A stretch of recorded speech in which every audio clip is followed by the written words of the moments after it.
ইসলাম কিন্তু মানুষের কল্যাণের জন্য। বলে তো ইসলাম কিসের জন্য? কল্যাণের জন্য। ইসলাম মানেই কল্যাণ। অথচ ইসলাম সম্পর্কে অনেক নেগেটিভ প্রচারণা আছে। ইসলাম মানে পায়ের রক কেটে দেয়, ইসলাম মানে মেরে ফেলে, ইসলাম মানে পাথর দিয়ে আপনাকে শেষ করে ফেলবে, সব নেগেটিভ গুজব আছে। কিন্তু আমরা হিসাব করে দেখেছি, বাংলাদেশে যদি ইসলামিক সিস্টেমে 10 বছর ঠিকঠাক মতো যাকাতের টাকা উঠানো যায়, এটা ঠিকঠাক মতো বিলি করা যায়, 5 বছরের মধ্যে বাংলাদেশে একজন ফকির খুঁজে পাওয়া যাবে। এটা আমাদের হিসাব। তাহলে আসুন আমরা ইসলামের সাথে থাকি, ইসলামী ব্যাংকের সঙ্গে থাকবো ইনশাআল্লাহ সবাই।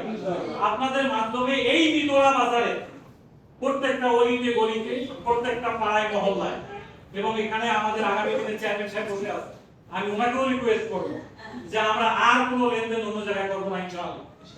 আমরা ইসলামী ব্যাংকের সঙ্গে থাকবো।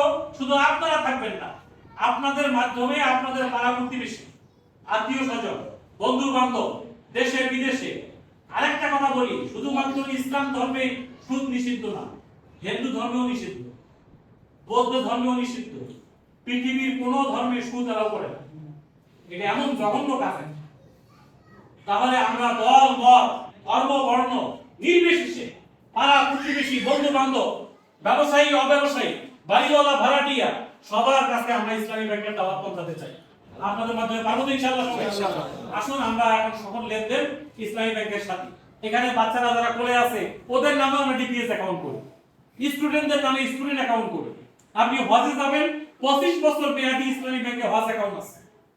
আপনার একটা মসজিদ আছে, আপনি এখানে দান করতে চান, এখানে অক্ষ করা যায়। 1 লক্ষ টাকা অক্ষ করে দিলেন আর দিয়ে বললেন এর থেকে যা লাভ হয় প্রত্যেক মাসে মাসে মিতরা মসজিদে আপনারা পাঠিয়ে দিবেন।